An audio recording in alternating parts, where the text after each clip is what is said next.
Good morning, students. Today's dissection it's about the posterior triangle of the neck. Okay, so as we started the neck region, so we are going to expose the boundaries, the contents in the posterior triangle, of course the sub triangles of the posterior also. So the neck has got mainly the anterior median line. So we are going to study the neck under these regions. The first region, that is anterior median line, and we have posterior median line. The posterior median line, it is not important because it is entire the posterior median line of the neck is occupied by the ligamentum nuchae. So but the anterior median line, which stretches from the symphysis mentae to the suprasternal notch or the jugular notch. Okay, so that comes here. So the entire stretch of this okay, so from here entire the extent, so that is called anterior median region or anterior median line.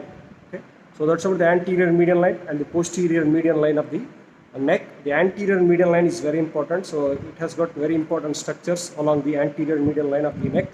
Okay, so apart from the anterior and posterior median lines, the sides of the neck. Okay, so the sides of the neck. The sides of the neck, mainly it is divided into two triangles, the two major triangles, by means of a muscle called sternocleidomastoid.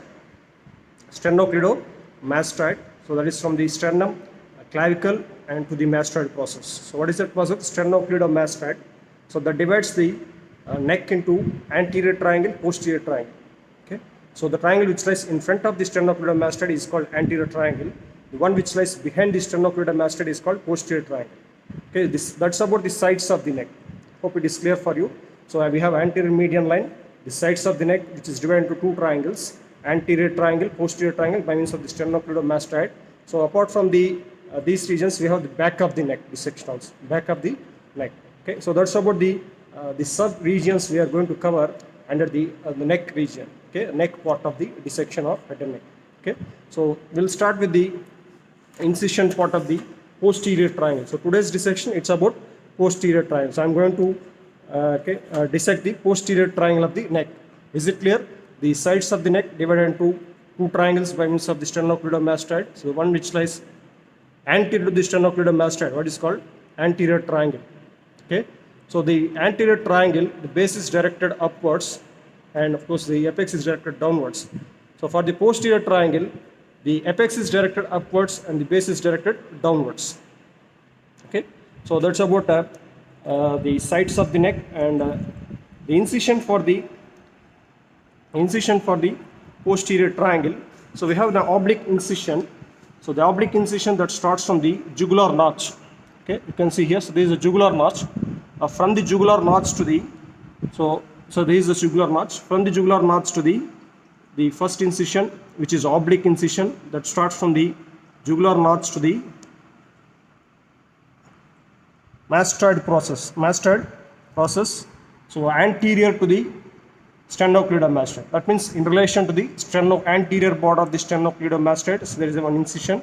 So that starts from the jugular notch to the mastoid process. The other incision, of course, it is already given here. So that is from the jugular notch to the acromion process. From the jugular notch to the acromion process. Is it clear? So this is the horizontal incision, and here comes the oblique incision. Okay, to expose the posterior triangle of the neck. Posterior triangle of the neck. So that is about the skin. So we'll see the further dissection. So where I'm going to reflect the skin underneath the superficial dissection of the posterior triangle. So mainly, so the reflection of the skin. So just below the skin, so there is a very important muscle, so which is subcutaneous, what is called platysma. The platysma that lies just below the skin, and this platysma followed by the investing layer of the deep cervical fascia. Of course, the deep cervical fascia, it has got different layers. So we have pretracheal, prevertebral, okay, and the investing layer, okay, and also the parieto, okay, mastoid fascia also. So all these fascia together, so that is the deep fascia of the neck, the fascia collis, the investing layer that comes over the posterior triangle, and also very important the external jugular vein. So these are all the structures superficially in the roof of the posterior triangle we are going to see. Okay, so after the incisions, I am going to reflect the skin. So after that, we'll discuss about the superficial dissection, okay, by seeing the structures. So, I have removed the skin here over the posterior triangle, the roof of the posterior triangle. We'll go through the, so this is the skin. You can see the skin here. So after the removal of the skin, you can see the platysma here, very nicely seen the platysma muscle. So the subcutaneous muscle. So this is the platysma muscle, and also the very important vein. So that is causing the sternocleidomastoid. Of course, the sternocleidomastoid is not exposed yet, but you can see the structures just below the skin. So we have the platysma, very nicely seen. This is the platysma muscle. Okay, is it clear? So that is the platysma, and mainly, so this is the vein. What is this vein called? External jugular vein. You can see the external jugular vein. So this vein, so very important, the external jugular vein, it is on the walls of the external jugular, so they are attached, it is adherent to the investing layer of the deep fascia. So that is the reason, so any the nick or any injury over the external jugular vein, so the attachment of the deep cervical fascia to the walls of the external jugular vein, so that prevents the retraction of the vein. So that prevents the retraction of the vein. So thereby, so there is a chance of air embolism. There is a chance of air embolism. So that is very important, the clinical aspect in relation to the external jugular vein. You can see the external jugular vein, so that is crossing the sternocleidomastoid. Sternocleidomastoid, of course, that appears in the posterior triangle also. Posterior triangle. Okay. Hope you know the formation of the external jugular vein. The external jugular vein is formed by the retromandibular. There is a retromandibular vein, so that lies within the parotid gland. So the lower part of the retromandibular vein, it divides into anterior division, posterior division. Okay. So the posterior division of the retromandibular vein and the posterior auricular vein. So these two unite to form the external jugular vein. External jugular vein, and the anterior division, of course, it joins with the facial vein. So thereby forming the common facial vein. Common facial vein. So it drains into the internal jugular vein. So of course, the external jugular vein, it is formed by the union of the posterior division of retromandibular vein. The posterior division of retromandibular vein, it joins with the posterior auricular vein, so thereby forming the external jugular vein. Okay, so that's about the external jugular vein. Okay, and we'll go the further deep dissection of the posterior triangle. So by removing the platysma, and we'll try to expose the boundaries of the posterior triangle. It's after the superficial dissection, so where we have seen the platysma muscle. So you can see the platysma here. So this is the platysma. Okay, and so next to the platysma, we have seen the external jugular vein and its formation. So then come to the deep structures in the posterior triangle. Okay, so you can see the first of all. So we'll go through the boundaries of the posterior triangle. Until it is bounded by the posterior border of the sternocleidomastoid. So you can see the sternocleidomastoid. So very nicely, this is the sternocleidomastoid presenting the sternal and clavicular head. So this is the sternal head, and this is the clavicular head of the sternocleidomastoid. Okay, so inserted into the mastoid process. Okay, so here comes the mastoid process. So the posterior border of the sternocleidomastoid, so that forms the anterior boundary of the posterior triangle, and the posterior boundary is formed by the anterior border of the trapezius. So that comes here. So this muscle, you can see the trapezius here. So these are the muscle fibers of trapezius. Okay, so here comes the trapezius. The anterior border that forms the posterior boundary of the triangle, the trapezius muscle. Okay, so these two boundaries that converge close to the mastoid process, and thereby forming the apex of the triangle, which is directed upwards. The base of the triangle, it is formed by the middle 1/3. So here, so this is middle 1/3 of the clavicle. The middle 1/3 of the clavicle that forms the base of the triangle. Of course, we have medial 1/3, middle 1/3, and here comes the lateral. The middle 1/3, so only this part of the clavicle, it forms the base of the posterior triangle. So that's about the base, apex, anterior border, posterior border. I mean the anterior boundary, posterior boundary formed by the posterior border of sternocleidomastoid, anterior border of trapezius. Okay. So come to the floor of the posterior triangle. So the floor from above downwards, the floor muscles from above downwards. So that is the first muscle. So we have the vertical fibers close to the apex. So those vertical fibers are, so here comes the vertical fibers. So these fibers are semispinalis capitis. Okay, as you can see here, so these fibers. So this is the semispinalis capitis. So followed by these oblique fibers. So the oblique fibers. So these fibers we can consider these muscles. This is the splenius capitis. Semispinalis capitis followed by the splenius capitis. Okay. So this next to splenius capitis we have the levator scapulae. So then followed by the scalenus posterior, scalenus medius. So scalenus posterior, scalenus medius. So in between the scalenus medius and the scalenus anterior, so that comes here. So this is the scalenus anterior. So is it clear for you? So this is the scalenus anterior muscle. So this is scalenus medius muscle. So in between these two, of course, we have trunks of the brachial plexus that we'll discuss later. So that's about the muscles forming floor of the posterior triangle. From above downwards, we have semispinalis capitis, splenius capitis, levator scapulae, scalenus posterior, scalenus medius, and then comes the scalenus anterior. So there is the scalenus anterior muscle. Okay. So that's about the boundaries of the posterior triangle. So coming to the contents of the posterior, before going to the contents, mainly the triangle. So further it is divided into two triangles by means of this muscle. You can see very nice the inferior belly of omohyoid. So this is the inferior belly of omohyoid. Okay, so that divides the posterior triangle into the upper triangle, lower triangle. The upper triangle is otherwise called occipital triangle. The lower triangle is otherwise called supraclavicular or subclavian triangle. Okay, so that's about the two subdivisions of the posterior triangle by means of the omohyoid, inferior belly. This is inferior belly of omohyoid. So divides the posterior triangle into occipital and subclavian or supraclavicular triangle. Okay, so that's about the two divisions.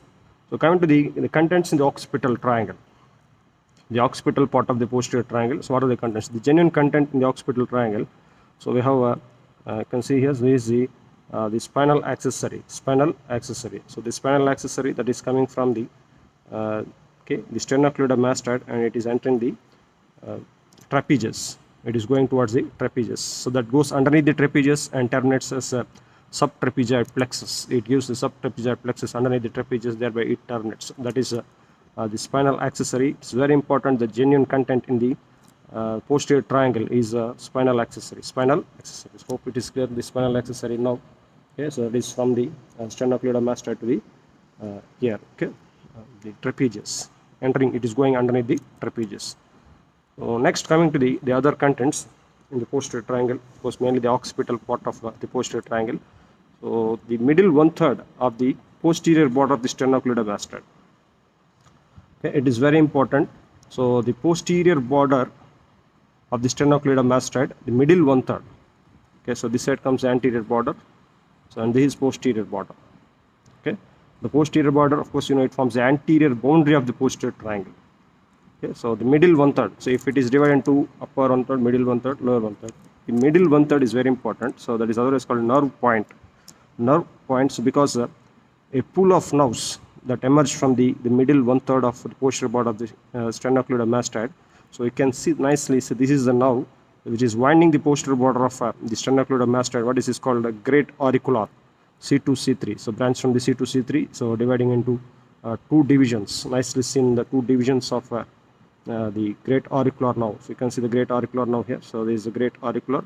So then comes this nerve. Okay, it has been cut here, but still you can see the nerve here. So this is lesser occipital. What is this? Lesser occipital that is going along the posterior border of the sternocleidomastoid. And of course, that apart from that, we have the transverse cervical. So this is the transverse cervical. So then comes the branches here. So these are the branches. The supraclavicular nerves. So that also it is not clear because it has been cut. Okay. So these are the supraclavicular nerves. Okay. From the C2, C3. So that's about the nerve point. Okay. Over the posterior border of the sternocleidomastoid. So these are the nerves you can see there. Okay. Lesser occipital. So great auricular is nicely seen with the two divisions of the anterior division, posterior division. Okay, so this is the great auricular nerve, and so this part, so here you can see the supraclavicular, the cut end of the supraclavicular. Is it clear? So the supraclavicular, so we have the medial, intermediate and lateral supraclavicular nerves. Okay, so hope recollect the clavicle, the peculiarity of the clavicle. So occasionally intermediate supraclavicular, it pierces the clavicle. Okay, so that's about the C2, C3, and giving the branches at the middle 1/3 of the posterior border of sternocleidomastoid mastoid. So apart from that, we have the ventral, okay, the rami, ventral rami of cervical plexus, okay, supplying the. Now you can see the ventral rami here. So all these are ventral rami from the C2, C3, C2, C3, giving the branches, and so this now is you can see this is the now is the dorsal scapular. What is this? So dorsal scapular now. So you can see the dorsal scapular now nicely. So this nerve is dorsal scapular, and this is okay, the ventral rami of C2, C3. Okay, and so the close to the midline, of course, close to the midline and the posterior border. So there comes the phrenic nerve. So this is a phrenic nerve. So that is descending downwards. You can see the phrenic nerve here. So this is a phrenic nerve. Okay, and also the roots also seen here.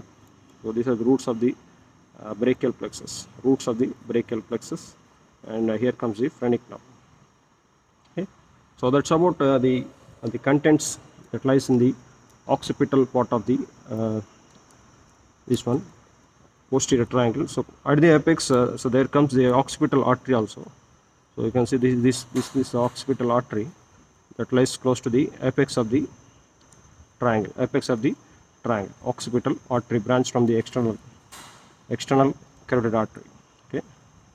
So coming to the subclavian triangle or the supraclavicular triangle, the contents we have mainly. So you can see the trunks of the brachial plexus very nicely seen. So we have the upper trunk, okay, and okay, so middle trunk and lower trunk, upper, middle, lower. In between the scalenus anterior and scalenus medius. So this is scalenus medius and scalenus anterior. So we have the trunks of the brachial plexus. Trunks of the brachial plexus, that is okay. Seen. So you can see these are the trunks of the brachial plexus. So these are the trunks that lies between the scalenus anterior and scalenus medius. So this is scalenus medius and scalenus anterior. We have trunks. So here comes the phrenic nerve. You can see nicely seen the phrenic nerve and the other branches. And this is the nerve point. What is this nerve point? So this very nicely seen the great auricular. Okay, great auricular nerve. So anterior and posterior divisions.